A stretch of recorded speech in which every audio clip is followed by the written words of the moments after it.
So in this video, I'm going to show you how you can repair your Koss HV1A headphones that might have a bad channel or intermittent channel that kind of works and doesn't work over time. It's going to require some relatively specialized equipment to do, but it's doable, and I've repaired a couple of them this way. So there's like three things that can go wrong, right? Typically, it can be a cable issue, with a cable over time becoming intermittent. It can be a wire connection issue inside the speakers, or it could be a blown voice coil, right? So if it's a blown voice coil, there's not much you can do. It's bad. The only way to fix it is to find a good working one and replace it.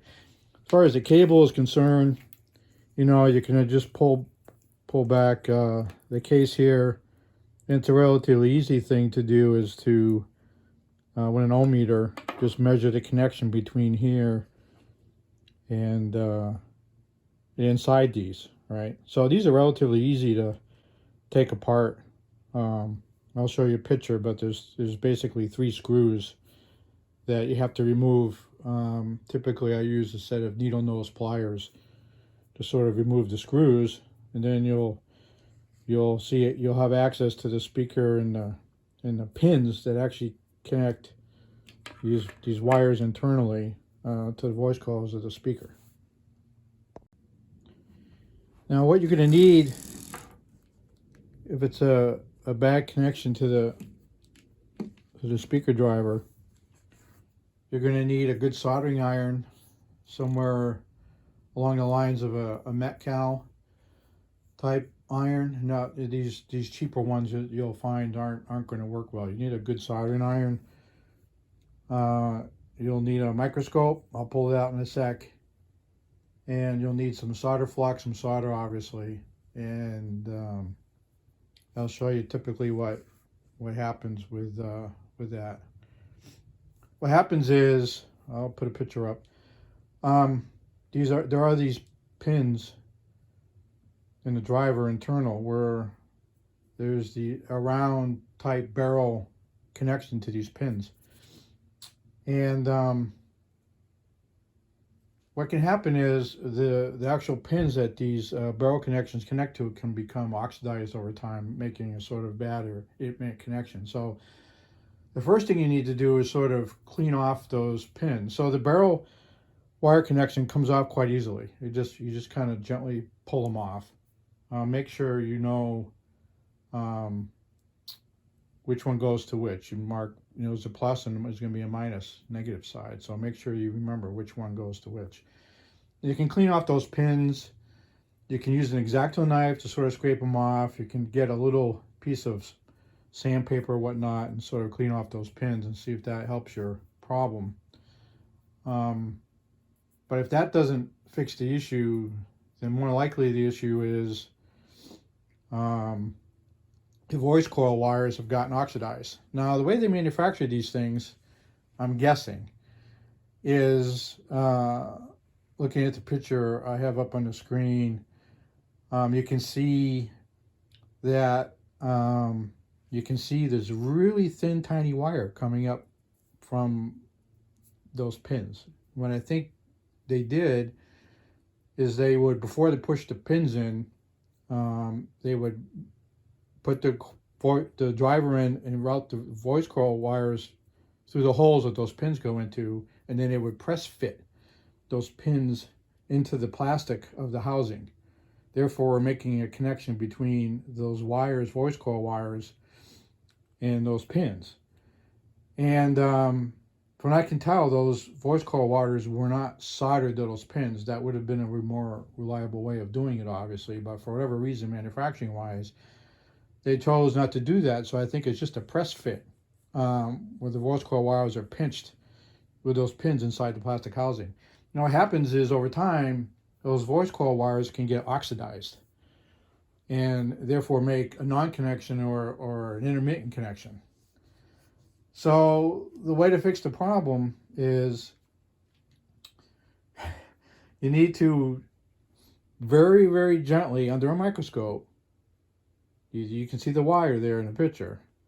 You sort of have to take some tweezers, bend the wire down, and using an X-Acto knife, very, very gently. These wires are so delicate, it's unbelievable. But you have to push the wire down and use the X-Acto knife to sort of scrape off oxidation or the covering at the end of the voice coil wire. And you can see it gets shiny when you do that. All right. Now, if you accidentally break it, the wire is probably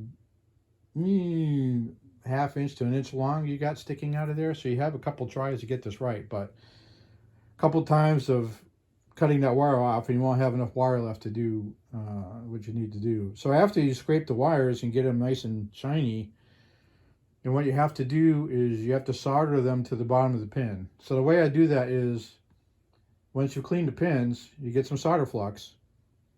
And with an X-Acto knife, you put some flux in the bottom of that pin. Now here the issue is that plastic housing melts like instantly with that soldering iron heat. So you gotta be careful, otherwise your pin won't be snug in a hole where you melted enough where the pins now becomes loose, right? So that's a problem. So you really want to minimize the amount of heat that you apply to these pins. So you put the solder flux on the pin very, very gently, and then you take the soldering iron and you solder a little ball of solder on the bottom of that pin. And then what you need to do is you need to take the voice coil wire that you just scraped the oxidation off at the very end. And what you need to do is you need to put that wire near that ball, and you take the soldering iron and you solder it to that little ball at the bottom of the pin. Now it requires some dexterity and it requires some patience because it's not an easy thing to do. But if you're successful in doing it, you will have repaired your Koss drivers, and they will now work. They will now work even though they weren't working before. So I've done this to a couple different pairs, and they've worked fine for a long time. So once you can get that wire soldered onto those pins, it should be pretty reliable. So here's the type of microscope that I'm using. It's called a stereo triocular scope.